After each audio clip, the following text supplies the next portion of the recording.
guess any information, anybody would like to speak in the public forum session of this meeting? Seeing none, we'll continue. Approval of the minutes. Motion to approve the minutes. Do I have a second? Second. All those in favor? Aye. I'm abstaining because I wasn't here. Well, you were here, I think, but you weren't on the board. No, well, no. Actually, the last meeting, I had just been approved to be on the board. That's right. The schedule was changed and I Right. couldn't All right. make it, so So, I'm abstaining anyway. We had a motion and a second. All those in favor? Aye. Aye. Continuing on. Who's first? Eric, since he's here. So Eric will do the first three. Eric was gonna. All right, present Eric, his- come on up. his three. It's lifeguards first, I think.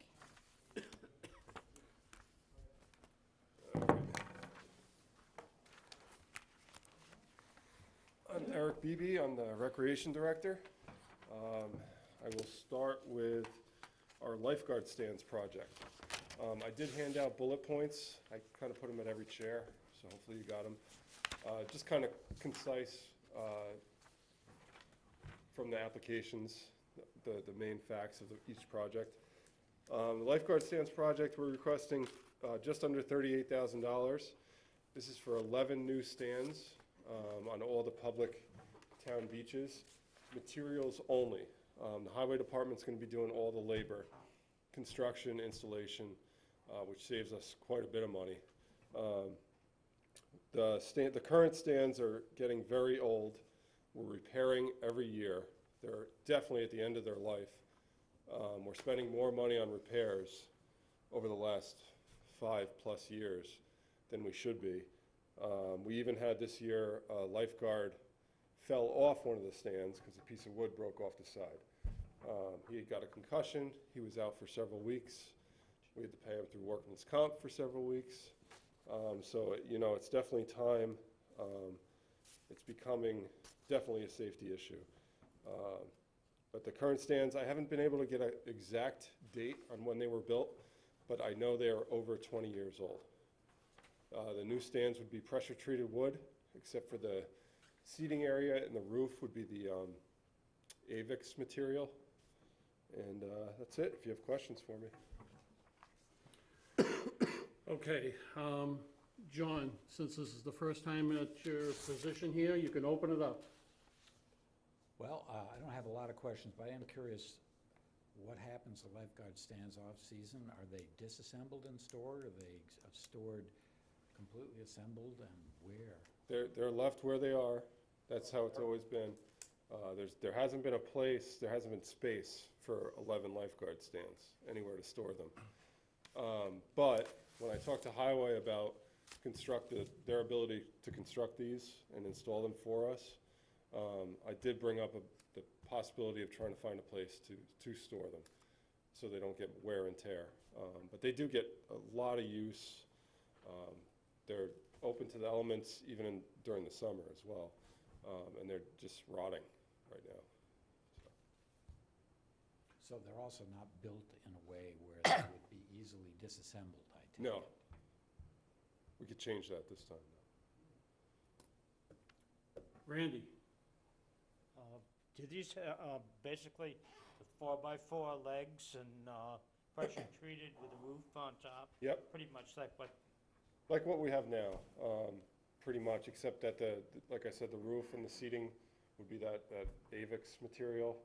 You can't use that for the base because it can't support the weight as well as the pressure-treated wood. So that's what Highway told me when I asked them for the estimate. It comes out to $3,000 in materials per stand. There's 11 stands along the guarded town beaches. Thank you. Kathy? Quick question, like, how do you not view this as maintenance? I don't view it as maintenance because the ones that we have now are definitely at the end of their useful life. This is completely replacing everything. We've done maintenance for years and years on these to try to keep them up and keep them safe, but it's becoming too much. So this wouldn't be maintenance, this would be complete replacement Okay, and Recreation doesn't have any kind of budgeting for replacement of life? Not for this amount of money, no. Okay, and just because Sand Pond is another project here, is there a lifeguard stand at Sand Pond? There isn't. We moved the stand from Sand Pond to Cahoon's years ago, 2 or 3 years ago. Sand Pond's popularity was going down, Cahoon's was going up, so we kind of moved it over there. So Sand Pond does not have a stand. But Cahoon's doesn't have that much parking, does it? It doesn't, but we get big crowds there. We also have kayak rentals there. So the guards are responsible for the swim area as well as all the kayak rentals going out. Okay. Mary? Are there any alternatives to the pressure-treated wood and the AZAC? Cheaper, you mean? Or Just alternatives, I mean, There's some, I mean, you could do all plastic. We're trying to kind of keep the aesthetic of it as well, of what our beaches look like with the stands. We don't want the big metal pole stands that they have in Barnstable. We want to make sure that they look nice, and number one is that they're safe for the staff. But that's why we decided to go with the wood and the AZAC materials. okay. Jim? Okay, Eric, in your opinion, how does this project qualify under the statutory definition that funds are available for the acquisition, creation, preservation, rehabilitation, or restoration of land for recreational use? Well, it's an amenity to the land that is our most valuable recreational resource in town. We've done it at other ones like White House Field, which I'll be talking about soon, with fencing and irrigation. And it's improvements, not maintenance, it's replacement of amenities for a valuable recreational asset. And the beaches are number one for us. Okay, thank you. Who did I miss? Chris, I'm sorry. No questions. Yourself? I have no questions. Keep going? Keep going. All right. Sand Got the Pond ball. Restroom Facility I see is next. This one, it's a request of $125,000 to replace the restroom facility at Sand Pond. We just spoke about Sand Pond. We have, myself and the Recreation and Youth Commission have talked about the revitalization of Sand Pond and really using it as a resource in town. In recent years, its popularity has gone down. And I see a wealth of ways that we could improve it to bring it back to where it was and become a revenue producer even for the town. Number one is the restroom facility. Right now, I don't know if you've visited it lately, but it's not looking good. It's at the end of its life. It is not handicap accessible in any way. So we're looking to replace that. The money would include the restroom facility to match the other restroom facilities we've replaced so far. Precast concrete restrooms with a 99-year life. We've done, every bathroom in town. We've either replaced or renovated. So this is we're just kind of continuing on with that. We want to get this done. We want everything accessible throughout town. And, it's just it's our first step in our long-term goal for Sand Pond. We want to bring it back. We have ideas for the future, but either way, whether we do the other things or not, it's still a public beach. It's a big enough parking lot that it needs a restroom facility for the people that do go there. And the one we have there right now isn't sufficient. So that's what we're looking to do. I'm going to go right to Jim. Okay. Eric, I think you know what my first question is. Yep, I do. I'll go through it anyway, just for the Sure. record. In your opinion, how do you see that this project qualifies under the statutory definition that funds are available for the acquisition, creation, preservation, rehabilitation, and/or restoration of land for recreational use? Similar answer to the lifeguard stands. It's a very valuable recreational resource in town as far as the property goes. This is a major amenity that's currently in place that needs to be replaced. We see big things in the future for the pond as a recreational land, and this is the first step for us. Okay, so you see this as expanding the use the recreational use of that Absolutely. piece of land. Okay, I actually have one more question. Sure. Go ahead, Jim. Unless I'm reading your budget wrong, you don't have anything in your budget if you do need to upgrade the septic system. You do have a contingency, but upgrading the septic system may go beyond that cost. Well, If indeed you need to do that, how would you handle that? it's actually built into this budget. Oh, it is built in. It is in here. I apologize. I No, must- no, that's okay. We don't have exact numbers on the septic and what's gonna be needed conservation-wise in that area yet, but it's all built into the budget that was presented, so it's not gonna go over Okay, because of a septic issue. okay, thank you. Yep. Chris?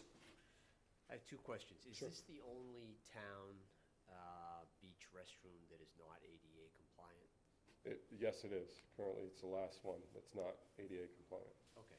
Yep. And you referenced a couple of times the long-term plan Yep. for Sand Pond. Could you just elaborate on that briefly? Yeah, there's nothing set in place for what we want to do, but my personal vision of it is to bring families back. It used to be a very family-oriented pond. Things like taking down that old boathouse that's there, adding playground areas, cleaning up the beach a little bit, picnic areas, and I could see that translating into one day selling daily passes there, because it is a large parking lot, which could increase revenue, have a second location for kayak rentals, because it's a great spot you can launch kayaks out of. So that's part of our plan going forward. Like I said, nothing's been voted by the commission on exactly what we want to do, but we know that the first step is the bathroom, no matter what we do. One more question. Go ahead, Any idea what the daily attendance is at this point? It's less than it used to be. It still gets a good amount of people, but it's not what it used to be.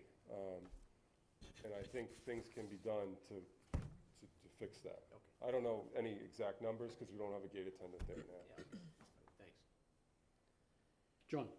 Okay, I confess that I don't actually know where Sand Pond is, except what I see on Google Maps. That's what we're trying to fix, yeah. Except what I see on Google Maps, and in your proposal, you reference it as being on Queen Anne Road, but when I look on Google Maps, it's on Great Western, so.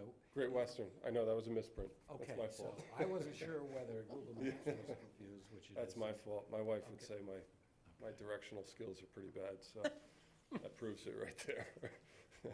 Okay, that was my only question. Randy? No questions. Kathy? Why, aside from the restroom, Yep. you know, why has popularity dwindled at Sand Pond? I mean, long time ago, when my kids were little, Yep, rec used to have swimming lessons yeah, there. we did, yep, yep. And so where does rec do the swimming lessons now? We do them at Long Pond, Fernandez Bog, which has been great, and we plan to leave them there. But over time, there's been a stigma that's pretty much untrue, that the water's dirty, the people that go there it's not as safe as it used to be for families. And I should mention that we've never had a bad water test there. They test it every week or 2 weeks, whatever is required by the state. So I think it's just a matter of things getting old. The boathouse there is old, it doesn't look great, has to come out. I think providing things that are more family-oriented, like picnic areas or playgrounds, cleaning up the beach. A lot of the pine trees that are there have pine needles all over the beach, so there's not much sand. There's things that can be done about all this to kind of bring it back into popularity. So none of these things are like on the forecasted capital plan or whatever that is that they do long-term? Just- No, the only thing, well, the Sand Pond restroom facility is actually on the capital plan as well, and it was voted unanimously by them in approval as well For what year? for this year. Okay. Yep. Because, I mean, 125,000, and we're not really sure what's gonna happen with the pond. I Yep. mean, can we get it to be a more active site is the question. Yep, and I think we can. I mean, even if, like I said, if none of the other plans we have come to fruition going forward, it's still a fairly popular spot. It's just not what it used to be. So if it's gonna be popular and there are gonna be people there, we have a large parking lot and there's a beach that people still like to go to, we should have a restroom facility that suits their needs. And then there would be budget increases in terms of eventually needing a new lifeguard and a lifeguard stand, I would hope. Well, I think if that ever came about, you know, if we've got more popular and more people, there could be potentially budget increases with a couple more lifeguards and a stand, but it would be offset by having a gate guard there to sell daily passes, to have more kayak rentals there, which we did almost 200 rentals at Cahoon's this past year, so. How many acres is Sand Pond? That I don't know. I could check for you. I don't know. Amy, do you know, any chance? I'm sorry. How many acres is Sand Pond? I don't. We can find out. Yeah, I can Okay. shoot you an email and let you know. Okay. All set? Mary, No questions for me. that's it? That's it? We'll All right. move on. David? Okay, Chris, go ahead. Back in. Eric, I know you don't have any professional surveys on this, but Yep. relative to the decrease in usage of Sand Pond, how much of a deterrent to people coming to the pond is the current restroom? Would you? I don't think that's the main I don't think somebody is saying, what pond should we go to today? And they say, well, that bathroom over at Sand Pond is gross. But I think for people that are coming into town that don't know much about Harwich yet, I'd feel much more confident, you know, when they come to the rec office saying, what's a good pond to go to? We don't like beaches, we want to go to the pond. I'd feel much more confident giving them that facility as a recommendation for what they're looking for with a adequate restroom facility, because especially with kids, I mean, you want to have something nice because they're going to be running to it every 10 minutes or so. It is a good kayak pond. I kind of. Yeah, definitely. Yep. All set? Thanks. Okay. All right. Moving on. Finish out the hat trick here. White House Field Improvements Project. This is for $55,000. It includes this new scoreboard for White House Field, including the installation. And also, the second part of the project is safety netting and poles for the first and third base lines. I'll start with the scoreboard. The scoreboard currently right now is giving us more problems than you could possibly imagine. We've done so many maintenance things to it that have cost us money, changing bulbs. The electric drain from that scoreboard is very high. It's old. It's been hit by lightning twice, which obviously isn't a maintenance thing, but we've spent tons of money on it.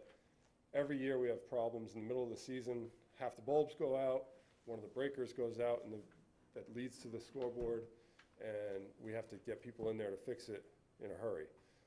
So this would be to completely replace it with a LED scoreboard. We wouldn't have any issues with bulbs. Maintenance would be much less. There are pictures of it in the packet. And like I said, it includes the cost of installation. But you know, prep work, anything that would need to be done beforehand, I've spoken with Highway and they could handle that. So that does save some money on the cost. The second part of the project is the safety netting and poles. This is in front of, a couple years ago, berms were built outside the first and third base line for spectators to sit on, hills with excess dirt and grass and everything. But that is a prime spot for foul balls, and they can come real fast. And currently, there's nothing there protecting people. So this would include the poles for the netting to extend from where it is now to protect them from that. And it's all the installation would be done by Highway Department. This is just for the materials of the netting and the poles itself. And I'll let you guys, I know what you're going to ask, so I'll answer it then. This time we're going to start with Mary. I have no questions. Kathy? In terms of this netting, is that going to affect the sort of visual for everybody on the berms? Yeah, that's a common question, and the funny thing is we have the same kind of netting and fencing in front of the bleachers now, and the way it works is once you sit there, you notice the netting, and after about 2 minutes, you don't even notice it anymore. So it shouldn't be any issue with visual. Okay, one more question. We ask in our application that if a group has more than one application, that they prioritize. Yep. So could you prioritize three projects for us? Sure, like a 1, 2, 3? Yep. There's been no vote from the rec commission on exactly 1, 2, 3, but I think it's pretty firm that our lifeguard stands are number 1 for the safety issues. White House Field is number 2, and Sand Pond is number 3. Thank you. currently. Randy, No questions. Jim, Okay, Eric, Yeah. I know you know the first question I'm going to Yep. ask, but I'm going to ask it anyway just to Sure, read it into the sure. record. Okay, how, in your opinion, do you feel that this qualifies under the statutory definition of funds available for the acquisition, creation, preservation, rehabilitation, and/or restoration of land for recreational use? You can answer for each separately or together. Sure, yeah, no, I mean, it's similar to the beach answer. It is, aside from the beaches, it's probably our most valuable recreational asset in town. White House Field is known as one of the best amateur fields in New England. We have the Harwich Mariners and the high school teams, but we also get big-time college tournaments there. So it is a recreational asset. People come into town to go to games there. And part of that experience is replacing what needs to be replaced and providing what needs to be provided at a facility like that.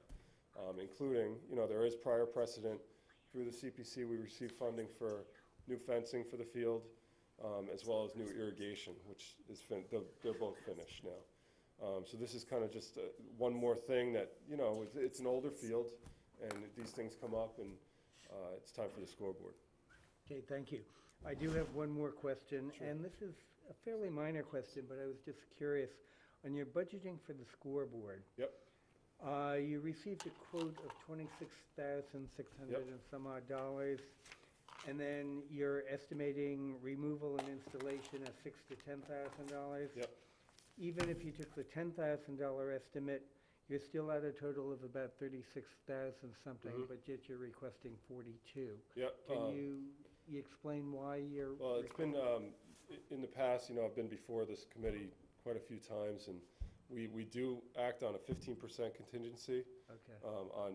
Even on, sometimes, if it calls for it, on separate line items, just to make sure we're not coming back to you asking for more. We're happy to turn the money back if, it turns out to be the 36 or even less. But we just don't want to be caught blindsided. Because there is a large time frame from the time, if you pass it and we go to town meeting, and then the funds aren't available till July 1, and then we're in the middle of the season, so we got to wait till the next year. So there could be adjustments, which usually go up, not down. Okay, thank you. Sure. Chris, I do have questions. It looks like you have a proposal already, but what's the process to get, did you put an RFP out on this? Yeah, this one, we would put an RFP out. It would be over $25,000, which is the limit. So different companies can bid on it. We take the low bid as long as they meet all the requirements of what we're looking for and that they have the experience that we're looking for. Okay, and would you assume that it would come with a warranty of some sort? Oh, yeah, yep. That's something that I would put in the RFP. How long? I'm not sure what a typical scoreboard warranty is, but I would do some research on that, along with the assistant town administrator and the town engineer, to put an RFP together. Okay. Yep. Again, I know you don't have any professional Yep. surveys on this, but do you get complaints about the scoreboard? Yes, Okay. we do, yep. And how prolific are the? It's getting more and more every season, especially with the bulbs being out, which isn't just replacing the bulbs. We're having short circuits all over in the board. People can't see what's happening score-wise, inning-wise. It's just, we're constantly having people come in to fix it, and it's becoming more of a financial pit than anything, Any idea what's being spent on it today in terms of? I don't have any exact numbers. I could get them for you guys, though. I could All definitely right, say. that's all. John, So, can you tell me how much revenue White House Field generates for the town? Again, I don't have huge numbers, but there is a cap on field use. So White House Field, I'm sorry. oh yeah, A cap? like a cap on what people spend. So I'll let you know how it works. Is White House, we're kind of picky on who uses it. We don't allow it for practices unless it's the Mariners or the high school, just so it doesn't get too much wear and tear. We do charge $20 per use, or $50 per use, I'm sorry, for games, with a cap of $1,000. So once you reach the $1,000 cap, that's all you're going to pay for the season. But we currently have the Mariners, the high school, we have an ECAC collegiate tournament that comes in there. So I'd say somewhere between $5,000 and $10,000 comes in direct revenue for field use fees. They also pay for the light fees to reimburse our electric fund, which is money in, money out. When they turn the lights on, we keep track of how long they have them on, and we bill them $65 per hour to cover that cost. But we see more of the revenue producer out of the field, more than just the, say $5,000 or $10,000 that comes in every year, is the amount of people that come into town. Because of Mariners games, the collegiate tournament brings in tons of people. So it's definitely a big-time asset for the town. So, but it sounds to me if you're charging $50 to use the field, which sounds like probably next to nothing for the users. Yep. That this is probably a net cost for the town. This is not actually a net revenue generator for the town. Yeah, Is that maybe correct? direct cost. It could be a net cost. But if you look at indirect revenues, like I was saying, the people that come in for these Mariners games, They spend money with local businesses, which Yeah. is a good. We're kind of going beyond the scope of what the application is. Well, okay, So, I have one other question. Go ahead. If you want to, which is, you said you had 2 lightning strikes on the existing board. Yep. Is there anything in the RFP or proposals about dealing with lightning protection, like a grounding system and lightning rods to? Well, there sure will be. And if I forgot that, Highway would definitely pick up on that because they're the ones that had to deal with a lot of that.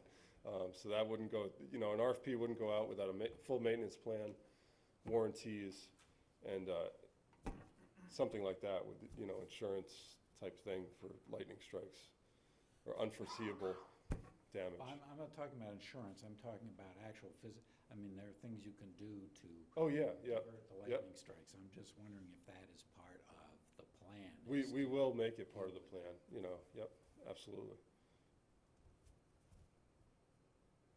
anything else from any other members of the board? Okay, then.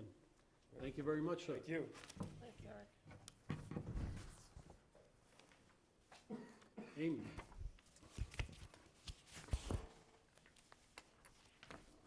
Good evening. Welcome. Thank you. Could you state your name, please? Of course. I'm Amy Usowski. I am the Conservation Administrator for the town. Thank you. And is there an easel? There's usually an easel back there. It's not. Okay, I'll do my best to hold it up. If you'd like to, or just kind of. Thank you. Everybody still see the presentation as well with this? Pay no attention to the man behind. Oh, and I also do have copies of the presentation with a few slides, if anybody would like one, to take notes on or whatnot.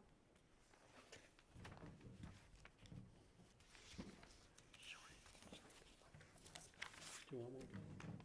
I left the, I'm gonna take one. I left the clicker in the back, I apologize. No, I got one.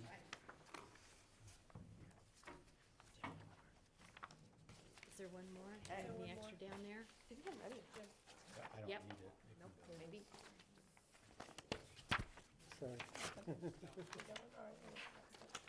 Oh, we've got I thought we were short. John and Jim. Well, if there's a spare. Jim, you sure? You I got have one? it. Glad I made copies. Everybody did get email. Oh, I know, but sometimes when I see a PowerPoint, I like to have copies, so I make notes right on it. All right, first, thank you for having me here this evening. Here to talk to you about a project that's been in the works for some years now. I'm trying to think if I'll go into the history, but basically, it's to extend the landward end of the jetty at Red River Beach, on the east end, about 50 to 60 feet. This is an area, let me get ahead of myself. So a little bit of background for you. The town took the 8.4 acre property by eminent domain in 1954 for beach purposes. Actually have the taking with me. It is a coastal barrier beach resource system. That little end there is actually a man-made end. It's kind of a cross between a coastal bank and a coastal dune, and that'll come into play when this goes to the Conservation Commission for permitting. The property is under selectman jurisdiction. It's the largest public beach in Harwich with 190 spots. The approximate annual revenue per the recreation records, daily beach passes are approximately $60,000 per year, food truck revenue $5,000 per year, and of course, a unknown, it's hard to quantify how many people who buy annual stickers go specifically to what beaches, but certainly a portion of annual sticker sales, and certainly a draw to the town of Harwich. Uses of the beach, pretty much passive recreation, walking, sunbathing, swimming, fishing, photography, etc. Here's our problem. So being a barrier beach and also where the Red River comes in that divides Harwich from Chatham, this is a jetty built by the Army Corps of Engineers many years ago. As waters come in and out, the river, it's not a stagnant thing, it wants to move.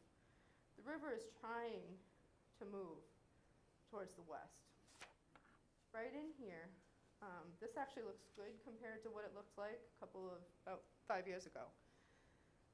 About 5 years ago, there was only 3 feet, I had measured it when I first got here, so 7 years ago, from the edge of pavement to a straight drop off. And I'll talk to you a little bit about how we've been kind of staving that off for a period of time. So this is the area that we are talking about conducting the project right in here. It's gonna, the existing end, which is right here, would be repaired because it is severely damaged and slumping, and just makes sense if you're asking to extend to fix the other problem. So to extend this along the base of the banking, 50 to 60 feet. And then as you get farther inland, away from when there's any tidal action, because that's the problem too, the high tide comes in. But if you go farther back in here, you don't have land subject to tidal action anymore. And you kind of taper the end down a little bit and blend it in better so you reduce the long-term risk of greater scour. This was taken just the other day. We'll go into the methods, we'll go into what this is right here, but the methodologies that the town has been employing to stave off erosion, that this was about last week. That's filter fabric poking through there. So that was where, 6 years ago, 7 years ago, where the toe is, and that's the town engineering car right there. The other problem is, so the way we're handling this right now, because we're mandated to by soft solution means, rocks are considered hard solutions. Stuff like sand nourishment, fiber rolls, etc. are what the state considers soft. So I'm more than happy to talk if people are interested about why we are forced to use soft structures or soft solutions at the moment. But the problem is 4, 5, 6 times a year, we're taking sand. It's a good thing we have some, and dumping it over the top to stave this erosion off to protect that parking or that turnaround on the east end. What it's done, if you've paid attention or if you've noticed it over the past few years, if you're one of the people who walks down there, we've severely silted in the mouth of the river. If anybody remembers, there actually used to be a mooring field that was at the mouth of the Herring River. So preventative measures already attempted. We've placed sand there. We've been doing that for years. Before, it also used to be an area that we would put our beach rakings from Red River Beach. That stopped because people really complained about the smell. We've used filter fabric and sandbags. We installed fabric from the top down, anchored it down to the bottom, covered it over with sand, covered it over with sandbags, then tried to plant that slope up top with beach grass. That held for about a year. The bags, 300 bags that were installed with the help of inmates from Barnstable County were washed away within a year. But the filter fabric's actually still there and is doing a good job holding for the time being. Routine placement of sand by DPW It does protect the parking area. It's sacrificial sand is what it is.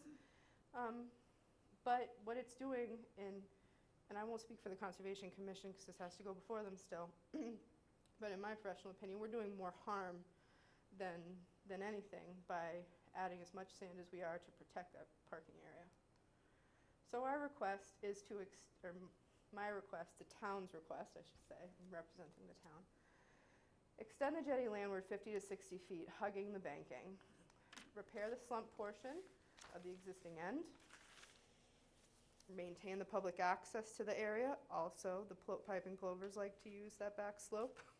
So we will be maintaining access, which I'm sure will be required by the state to do so there.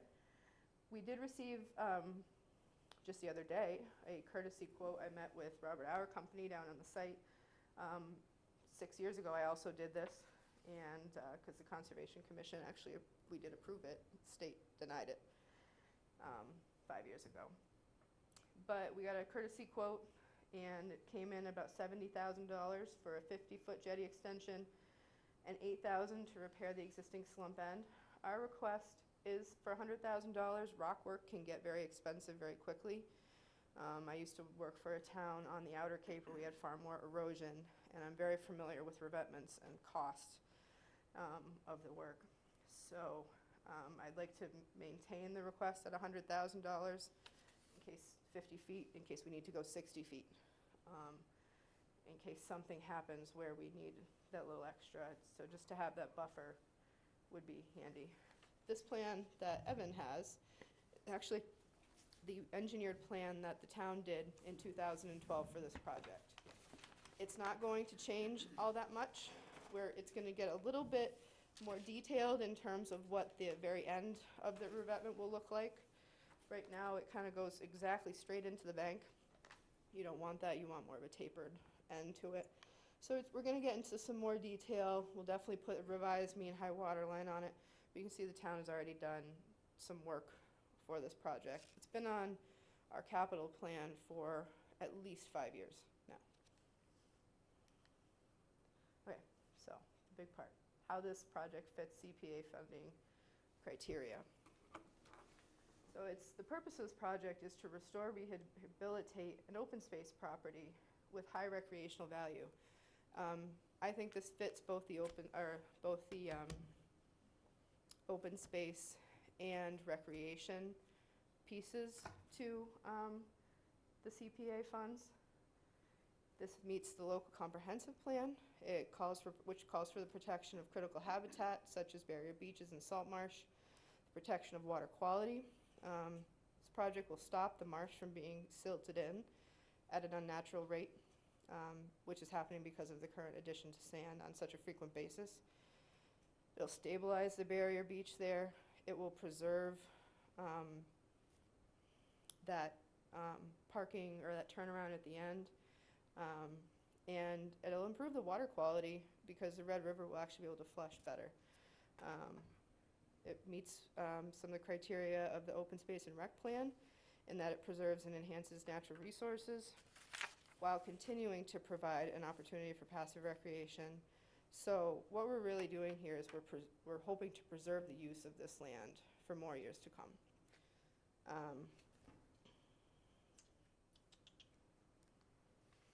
Our next steps, just to know kind of where we're at with this project, the Recreation Commission has supported this project, or this application to CPC.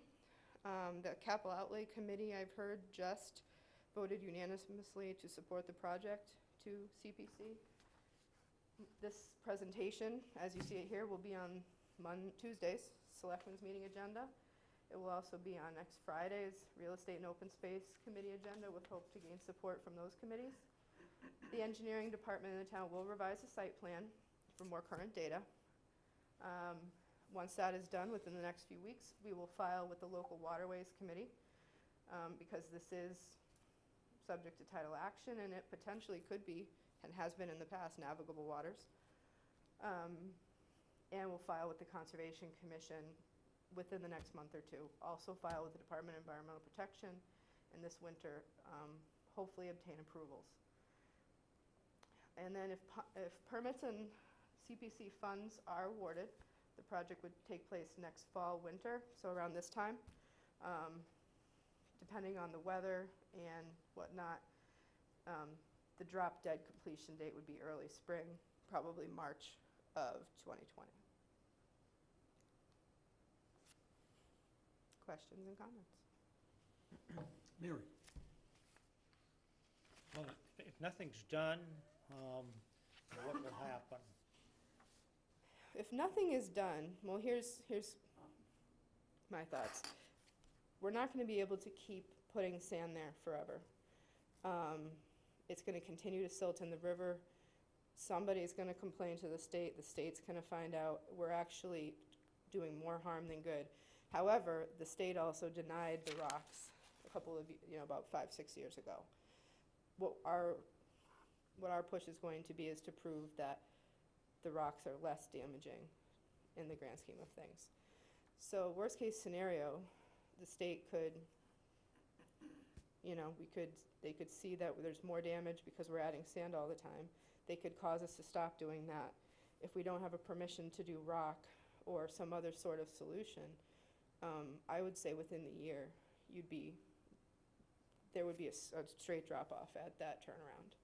And over time, it would keep eroding back and back and back, and you would eventually lose that turnaround or be forced to sacrifice it and move back.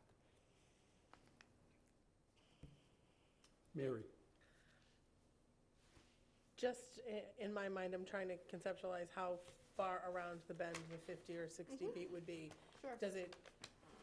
Would it go past where that kind of path is that you showed, or is it? There are two paths back there. Yep. So, okay. Hard to tell on this, There's one on the far sorry. end, that's okay. So this is the main path right now. Right. The path would still be, it would end, so the rocks would end right about here. Okay. There would be an access here. There already is a path that goes down this way instead of straight through. So this opening would be maintained. So you're really trying to taper it off around that whole curve? Yes.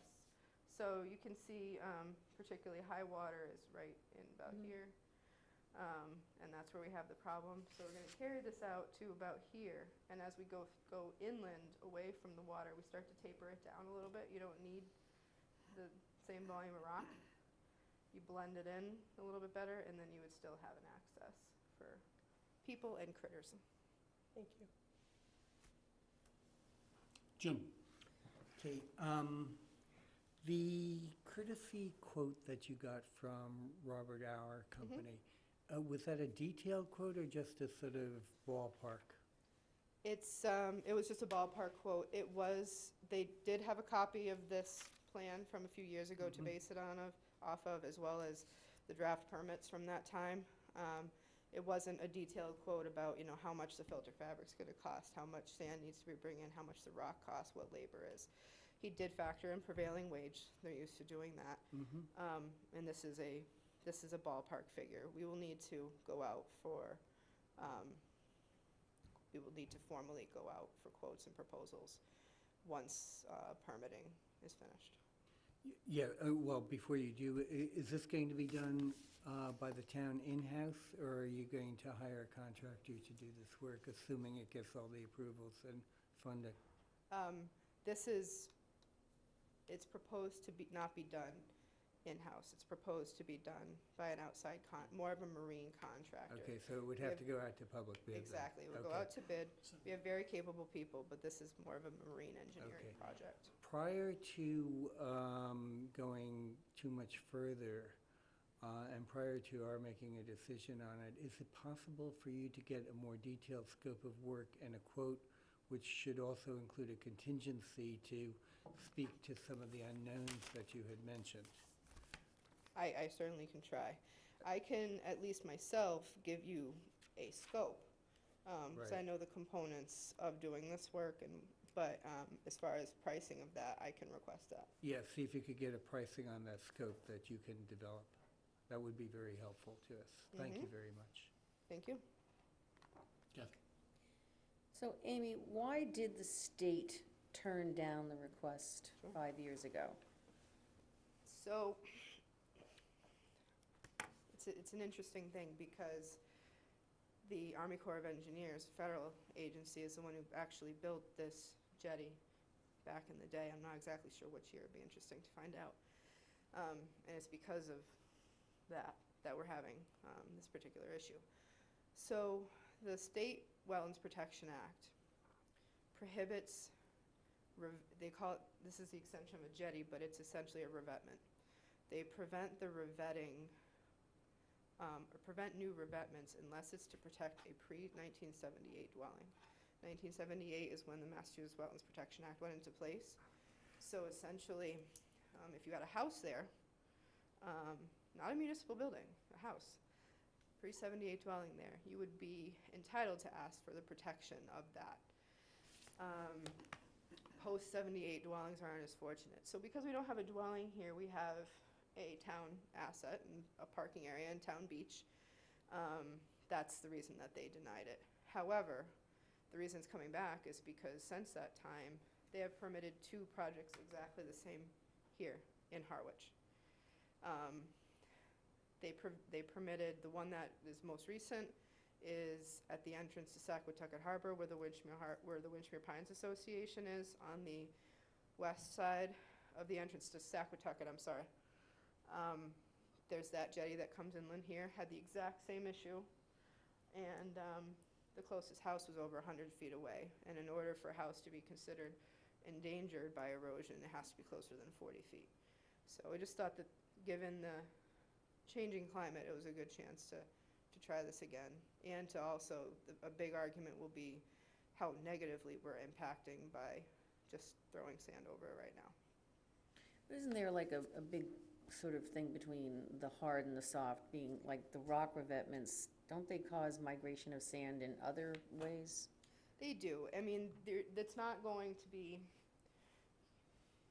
sand's gonna move, the tide is right here. You probably will see a little bit of scour here, but that's something that we can easily, it's less likely to have tidal action the farther in you go. We can nourish that maybe once a year with some sacrificial sand and preserve that end. What we've found, the next really most viable soft solution is a fiber roll or a core, what they call a core or coconut envelope. They're more destructive to put in. They require more anchoring. And they don't last as long because they don't like to be in a saltwater environment or exposed to light and water and things like that. So those are kind of the options there. I think the options are either to go this route, well, continue to put sand in there and pray for the best, go for rock, or potentially risk having an impact to this area here. So if just, how does this work? Nature just took its course, okay, over time, we would lose the parking lot, or part of the parking lot? This section. What's happening right now, the reason why you're getting slumping back here is the tide's coming, on the extreme high tides, it's coming up and over the back side, and it's getting water behind it, which is pulling the rocks out. So you're going to get water behind here, so a residual erosion there. You're going to continue, this is the erosion here, this is going to continue. So you're going to start, this is going to start eating away right in here. Now, the existing jetty that's there, what's the life expectancy of that? I can say the typical rock revetment life expectancy without major maintenance is 20 to 30 years. This is older than that. This needs some maintenance. I have one more question. Do you know of other Community Preservation Act funds that have been used for things like jetties? And the reason I ask is because I think prior to you coming into this position in the town, when I first joined the Community Preservation Committee, as I recall, one of the first items that was controversial back in 2011, 2012 was a jetty discussion. And I'd have to go back in the notes to read because we had to get some rulings on it. So I'm just, I don't know off the top of my head what it was, but do you know of any other projects that have been funded like this? I haven't researched that, so no, I don't, but, You consider this a jetty? I'm just saying it's gonna be new, right? It's a new, well, But it's not a jetty. right, it's one of those, well, it's a jetty it's a extension. revetment. People call it different things, so this itself out here is the jetty. This is kind of what we call the return. It's really the backside of the jetty. It's turning into a revetment because it's protecting more land than it is sticking out into the water. It's hard, I don't really know what to call it. No, I'm just saying, if, like I said, I'd have to go back into the way back notes. I'm just wondering Okay, if, but this is a different, no, I know, but I'm just saying, the rulings that came through, I'm just wondering if the use of jetty extension might, not work, if it's not really associated with the jetty. Do you know what I'm saying? yeah, I'm trying it's a matter to- of semantics, I got it. Well, yeah, I'm just saying, there was a big thing about jetties. Okay. Chris? I have some questions. What, are you saying, Amy, that the likely life of the revetment, improvement or addition would be 20 to 30 years? The actual structural, and barring, major storm events, category something or other, hurricanes coming in, it's gonna move some things around. I think we'll have bigger problems if that happens around here. But the typical life expectancy, and without major alteration, is 20 to 30 years. How climate change or anything like that takes apart with sea level rise, especially in this location, it's really hard to predict. And that's why we do want to go inland a little bit and try to get the end of the structure away from the water to kind of hopefully give this a little bit more life to it. When mending it, as you saw from the cost analysis, or the rough quote that we got, building something new that's 50 or 60 feet long is $70,000. Fixing something, and I should have mentioned that the area that's to be fixed is about 30 feet long, is only $8,000. So it's much, over time, we're not gonna rebuild it completely. It would be more of a mending job as needed down the road. What do you think the timing will be on the state's decision? Well, if we can stay with the rock above mean high water, it will not require what's called a Chapter 91 Waterways license. Those can take about 6 months to get, 6 to 9 months. If we stay above mean high water, all it needs is Conservation Commission and wetland and Department of Environmental Protection wetlands permits. Once you apply for those, they have 60 days to render a response. We have 21 days to hear something in conservation once we apply. Okay, and the last question I have is, at the end of the day, in your mind, your experience, what is the mission-critical single biggest reason to do this? The one reason? So I'm gonna speak purely as a conservation agent. I don't care how you speak, Okay. I just want to know Well, what the because, the town's purpose It in doing makes a this. difference. No, yeah, because the town's purpose in doing this is to protect that turnaround, protect that, my purpose is to open this up better to how it used to be, get better water flushing, stop silting in the salt marsh, which is thriving as you go farther up, but has gotten silted in. So, speaking as a conservation administrator, it's for ecosystem purposes, with the added benefit of preserving a town asset. Okay, fair enough, thanks. All set, Chris? John? Yeah, so, Amy, the mooring field you're referring to that is no longer there, it was actually in Chatham waters, is that correct? It was between Harwich and Chatham, because the Red River the center of the river is the dividing line between Harwich and Chatham. Really, so? Yep. It was right, That only went away a couple years ago, right? yep, it was right here.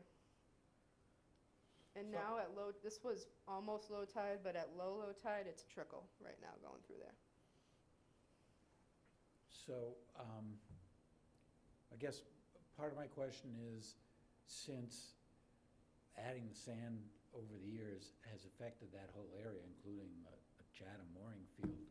Has there been any pushback from Chatham to the? No, none. And would removal of any of that sand be part of this project, or would that just complicate the permitting think- process? Yeah, it would complicate it because you would have to essentially, I mean, we have a townwide dredge permit, but it would be a new area. And then you get into other higher levels of permitting that we weren't anticipating on doing either. I think over time, this will naturally start to flush itself out. Just based on the kind of hydrodynamics of the area. Sorry. Trying to go back to the first. Doesn't go around. Yeah, just based on the tidal action that is trying to go through here, once you stop giving it a source, I think this will eventually clear itself out. We can definitely monitor for that. John, all set? Yeah. Well, he asked the question, and I've got the answer. I was really curious about what would happen with the continued silting in the area, but you've answered that, so. Anything else from the board? We're all set, thank you very much. Thank you very much for your time. Sorry it took a while.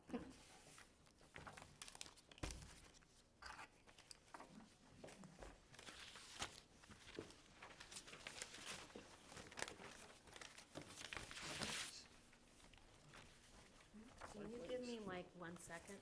Sure. Lifeways is not on tonight. What's the else is it?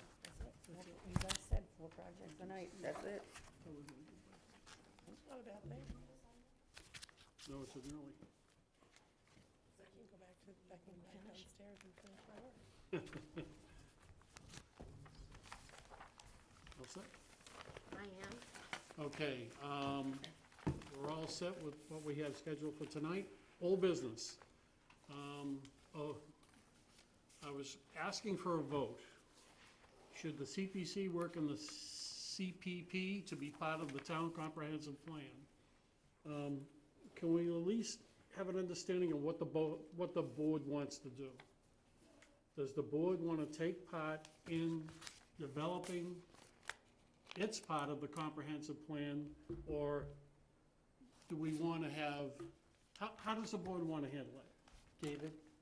Jim? Yeah, let me try to put this in the context of where the comprehensive plan is. The comprehensive plan is, something that the planning board desires to undertake in conjunction with the town planning department. In order to do so, the planning board and the town planner has requested funding, and had requested funding a year ago, and it has been continually pushed back.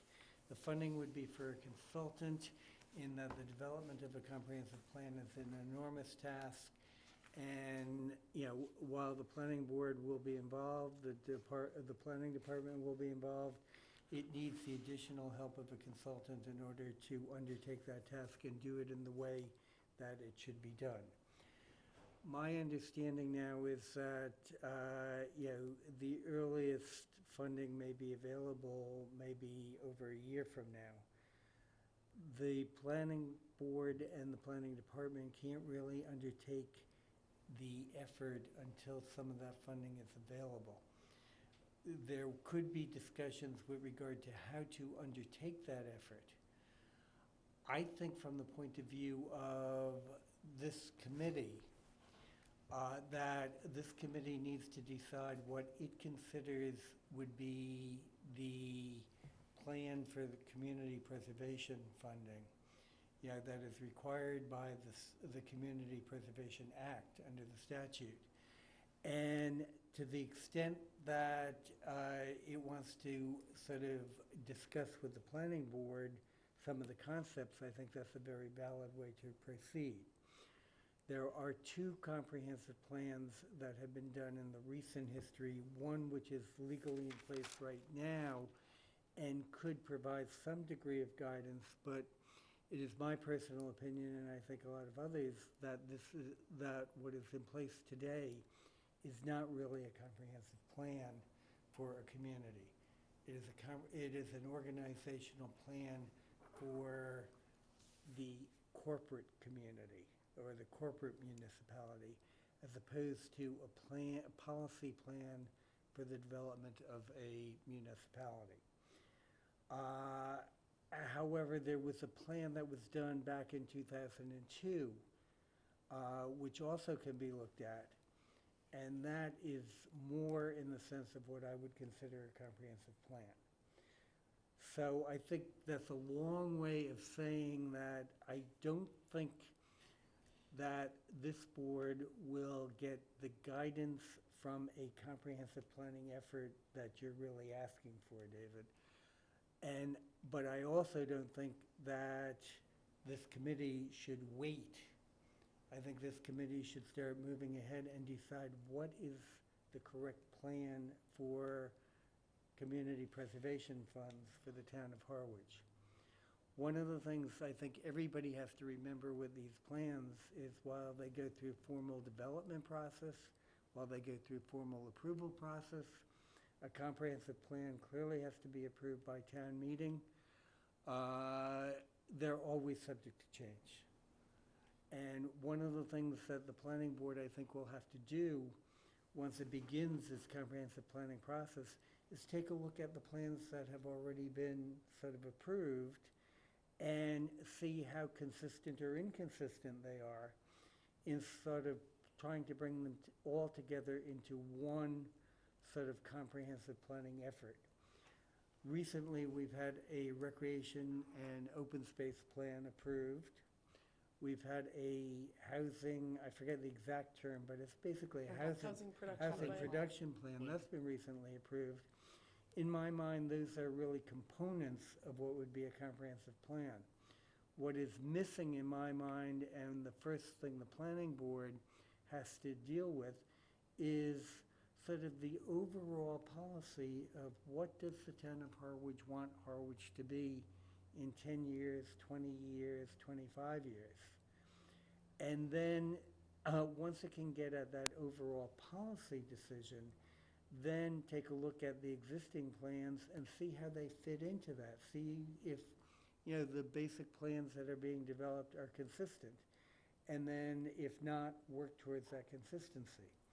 But that being said, I don't think the fact that that process is going to go on for quite some time and hopefully be ongoing, I don't think that should stop us from beginning our planning process. Mary? So I think as far as the community preservation plan is concerned, the housing production plan, certainly affordable housing is a component part of our CPA funds. Certainly open space and recreation is a component part of our CPA funds. So I think we at least have those that exist already that we can look to help start building up a component CPA plan that can be a component part of a future comprehensive plan. But I really think we're a little premature in doing that. We're in the middle of, I think right now our most important role is to worry about the applications in front of us. Right. And address that, you know, post-January, February. Kathy? Well, I mean, we've talked about this a lot. And I think we did decide that we would, you know, take this on when the application process was done. So when we decide our final voting and have decided on what's going to go forward for the warrant articles, then I think we can kind of tackle this. But I mean, Okay, what I'm looking for is a formal vote tonight. I don't think we took a formal vote. I think we had a discussion. I'm not sure, but Neither am I. I don't have enough information in front of me as to what we would be doing in this plan, because the way I see it, the information that we've received from other towns and what we know are some of the statutory requirements, we're sort of like in the fledgling stages of developing a plan. And I think we're gonna flesh that out in January, February, March as to what we might wanna see, included. And then we're gonna start that process, and we're gonna include the things that we know we can sort of get our hands on, based on previous plans that would be part of this, et cetera, et cetera. And then, put it together, and then, move forward into the next funding cycle, with in mind that we're gonna keep our eye out for what's happening with the comprehensive plan, and then, flesh it out some more. I think it's gonna be a working document. Chris? I could be missing something, but it feels to me like we're talking about an exercise that would be sort of a bottoms-up exercise as opposed to top-down. And it seems to me that formulation of a plan for the municipality should start at the top and then subset down from there. And we're talking about sort of starting at the bottom, and that doesn't make a lot of sense to me. What does make sense is if there are other committees, other town committees that have built plans or plan-like things, it would make sense to me to take a look at them. I'd like to see them and see what they look like in anticipation of doing work on this down the road. But, I don't know, this sounds like sort of a wheel-spinning exercise at this stage, because it seems like, the town, the planning board probably have to have their act together first. Again, I might be missing some things, but that's just, based on the time I've been here, that's what it sounds like to me. John? Yeah, well, I have to make the same disclaimer. I'm probably missing things since I haven't observed this process before now. But my narrow observation of the current proposal process is that on the part of CPC, it's a passive process. It's just waiting to see what comes in. And I'm seeing this, I get the top-down versus bottom-down thing, and one way to look at it is we'd like some top-down guidance about what it is we should be focusing on. But on the other hand, it seems to me that another way of looking at it is that this committee needs inputs from the other committees about their priorities, but their priorities don't, as far as I can see, don't need to be the priorities of, aside from the statutory requirements, they don't need to be the priorities of the CPC. And I think it would be useful to explore the possibility of this committee agreeing on some set of priorities that could be used to focus the activities of the committee and communicate to the community, possibly to try to stimulate more proposals, since one of the things apparently that happened this year was there hasn't been that much interest in making proposals to the committee. So one thing to think about is whether the committee can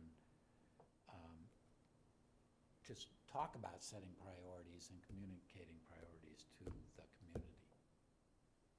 Randy? Is there a deadline for when we would have to, make a decision as to what our The position? deadline was '04 or '05, I'm not sure which. Oh. I think I'd like to So see we're not what running other late committees are doing. Okay. I'm sorry, just a question. What you mean by that is that there is a statutory requirement for there to be a plan and there is no plan. Correct. Right, so. Jim? Yeah, Dave, I think that one of the things that this committee has to deal with before it can even really start focusing on a plan is the fact that in my short term on this committee, we've been totally reactive to applications submitted. In my reading of the statute, and this is just my personal reading, I don't see that that was totally the intent of the statute. I think there is an intent that this type of committee be, to some extent, proactive with regard to evaluating the needs of the community that can be assisted by the funding that is available through this source. Now, I think what we have to determine before we can even start coping with what a plan should be is, do we want to continue to be solely reactive? Do we want to be proactive, or do we want to be some type of hybrid between being proactive and reactive? And I think that's a major decision that we have to make as a committee before proceeding into what do we believe is the correct comprehensive plan for community preservation funds for the town of Harwich. Mary? My final point, I guess, is we are required under the statute to hold a public hearing. We had no input in our public hearing. But we do have town-approved plans for housing production and for open space and recreation. And those have been approved by the selectmen. They've gone through all their necessary vetting. And that is the town telling us what it wants for its requirements. Now, planning board doing a comprehensive plan is another whole level of that is the ongoing, continuing work that's required every 10 years. So is that a strategic plan or guidelines? Which one? The comprehensive plan? Yeah. The comprehensive plan is a layout for where you want to be in the next 10 years. And towns are required to have one. So it's where you want to go and where you want to get to. But we already have the housing production plan in place. We already have an open space and recreation plan in place that has been approved by the various and sundry boards and commissions of the town, which is public information for this board to use in starting to draft a plan for the use of CPA funds. And to Jim's point, I do think the statute, I agree with him in that I think the statute expects us to be proactive and not just reactive. Yes, we should have a plan in place. Yes, we should look to do something. And I think those are a decent starting place for two of our three areas of required spending. It's been supported by administration and by the selectmen and by our various boards and commissions. So it's certainly a foundation upon which we can build in trying to start a CPA plan. But I also don't think that November is necessarily the best time to dive into it. I don't disagree with that argument. All I'm trying to do is to move the needle. Again, as I've stated a few seconds ago, from '04 to '05, this is what date? So, if we could all agree that in January, after we've completed our applications, to put the plan in place, or to start the development of the plan, however the board chooses to do that, I would like a vote on that. I'd like something solid to say we're gonna take the next step. I'd suggest that you create the agendas and you could actually put it on our agenda in January or February and just do it. I don't know that you need a motion. And I agree with Mary, I don't Well, think here's the argument from my point of view. Yeah. I've watched this stall year after year Right. after year after year. Right. And I'm a kind of fellow that kind of dots the i's and crosses the t's to get it done. So, And I mean, to the some board's pleasure. To some extent, I agree with Mary. I mean, I think we can do it, and I think as chairman, what you just need to do is make sure it's on the agenda for those meetings, and that we actually have a real discussion, about that. You just need to put it on the agenda and Yeah, say, I don't formation think we of need a a vote. subcommittee for, I think Fair we enough. just go ahead, and I think your voice that you want to take the lead, and I think that's great. That's the way it should be. Okay. And that's what we'll do. Got the message. Discussion of the town's statutory needs for the CPP. I don't know what that is. That's what we just talked about. I thought but I we don't just, need- I thought I that know, was but I don't- incorporated, everything we just, I think that's what we we just covered. talked about, yeah. okay, all right, so we're fine. required to have a CPA plan. May I Go ahead, Jim. bring up another point under old business? I think at a previous meeting, we discussed the schedule for next year, and one of the issues that I brought up was the potential conflict with planning board meetings, which impact two of the members of this committee, went on nights where the planning board, for various reasons, be it holidays or whatever, Town meetings. town meetings changes their meeting night from Tuesday night to Thursday night. So I brought along the approved planning board calendar, which indicates the two times during 2019 where that is going to become an issue. Okay, Sure. do you want to provide that? May 30th and November 7th. May 30th? We Yeah. don't have a meeting May 30th. Well, I'm saying the planning board Right, does. right. He's just saying those are the two those are the two days that we have Those are the Thursday meetings. Thursdays. Now, if we don't Oh. have conflicts on Oh. that, then there's no Oh, issue. May 30th and what else? And November And 7th. November 7th. No, this is the proposed, No, but this is our approved. That's what I'm stating. for planning. Yeah, for planning. No, this is community preservation, so there isn't any overlap. Okay, so then we have no problem.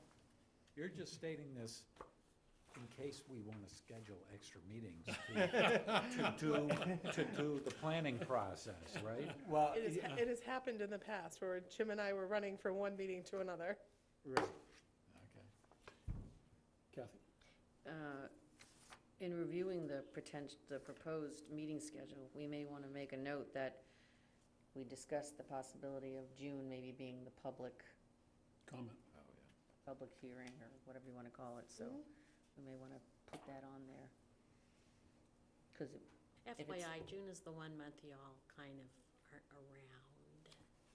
We rarely have quorum, just FYI. But Kathy is correct. We decided and we agreed at After the the last After meeting the town meeting. that it would be after town meeting and most likely in early June. Now, we could have it in late May, also, but, my experience on various committees here is that people are pretty much around in June, and it's not until sort of the end of June and into July and August where people start disappearing. Kathy? Yeah, and, in the past, we met like an hour earlier, and the public meeting was the first hour and it flowed into if it went longer, and then we had our regular meeting after that was over. Doesn't necessarily have to be a separate Separate day. meeting. Anybody else? So, Chris? are we considering the list that Jan sent out of dates for 2019 to be the official list then? Are those the right dates? Pretty much, yeah. Okay. There's no conflict now. Except Valentine's Day. Just saying. I'm not going to comment. David will bring some chocolates. Anything else? Is there anything else anybody wants on the next agenda? Maybe the rescinding of a few of those balances.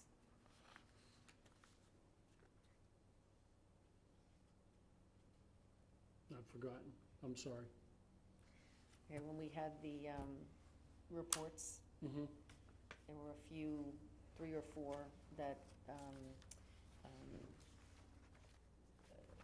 project managers that mentioned that their projects were completed, that we could rescind the balances. They were small amounts, but I think we should get them off the books. And Okay. if we don't vote on them, then it doesn't happen, so. Did you make a note of that, Jen? So RAC had a few, so I have that spreadsheet, Mhm. and I wrote down, so I'll itemize them and send that. Yeah. So There's only add like that 3 to of the them. drafted one that I gave you. Okay. That doesn't include the 53, right? That's done. We already did That's done. that. Okay. Actually, I can't see how, I don't understand how rec is there because I've already go through all those numbers. Yeah, but Eric Okay. did clearly mention at one of the 25 meetings and that he could. 75.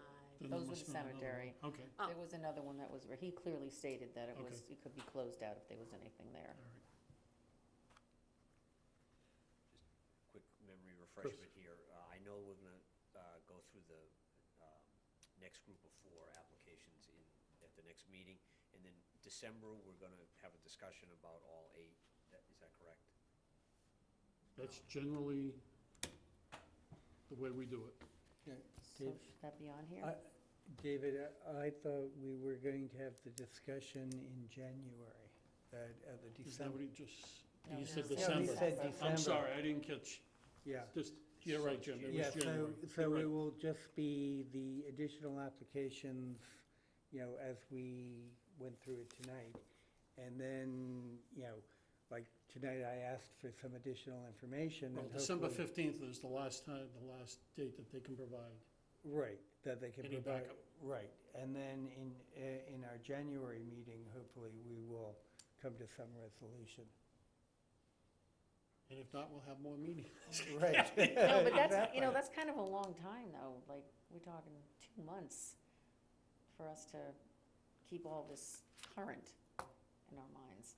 We don't want to, have a conversation after the December presentations at all? In case there's, You know something? What's the board's pleasure? It's not in stone. Are there presentations in December? I'm getting a little confused. I thought it was this month and next month. next Well, month is Next month is December. Next month is Sorry, December. I am confused. That's You okay, know, that's The okay, last 5 minutes. that's okay. It's getting on, yep. So are we pretty much, does the board want to make a change? Of Well, any, You didn't make a decision. Are we having discussion in December about, after the next 4 presentations, right, are we gonna have any conversation about how the committee feels about the 8 well, presentations? that's what's being That's the asked right question. now. Do we want that on the agenda or Right. not? Hold on. Well, I think you're gonna have follow-ups certainly from this meeting, you will have some follow-ups from Amy and some follow-ups Right. from And Eric. Eric was requested. And you don't know what the next meeting's gonna bring, so, I don't think it's, I don't know that we'll be done next meeting. I didn't Yeah. suggest that we'd be done. Okay. I'm just saying, if we want to start the conversation, if you look at the applicants, we had the Community Development Partnership for 10,000, which is similar to what they Right. presented last year. We have Bikeways Crossing, safety light, which has Overlaps. been, we've talked about before, we know the drill. Trust. We've got the Housing Trust, which will require some discussion, and we have Brooks Academy Commission, which will require some discussion. The first 2 will not require probably very much discussion at all, just in terms of timing. Jim, Going to Mary's point, we don't know what's going to come out of the presentations at the next meeting and whether there'll be additional information that would be requested. And I think it becomes very dangerous to begin a discussion of the totality of the applications until we are sure that the whole process is completed. okay? Then we'll keep it as is.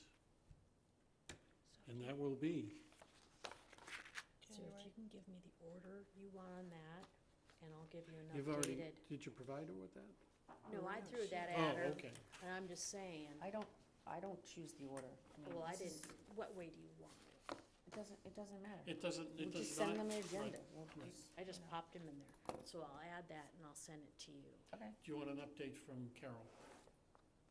No, because I don't think that's going to have any Well, bearing on anything. You'd rather have the update in January? Yeah. Okay. Then we'll know what we have. Well, we pretty much know what we have now, but it's just, gets a little convoluted when you start doing the estimates on 20. So, 2020. 20, yeah. It's just an estimate of the tax rate. You understand it, some other folks don't. Okay, well, then we should put that as part of a discussion so that we all understand it, because it's tax revenue, that's all it is, so. I would appreciate a discussion Okay, of how that is determined. okay, So What maybe is we put that on, Maybe suggest that you put should that on an agenda. yeah, Maybe that should be in December then. yeah, Yeah. that's what I'm, You want Yeah, that in Yeah, that December? would be Yeah. good. Yeah. Who do you want? Do you want Carol it will to be Carol. discuss it? It will be Carol. I'll make that request. I'll take care of that. No, that's fine, I'm just adding it. All right, I'll take a, Motion to adjourn? Second? Time. all those in favor? Twice. Aye.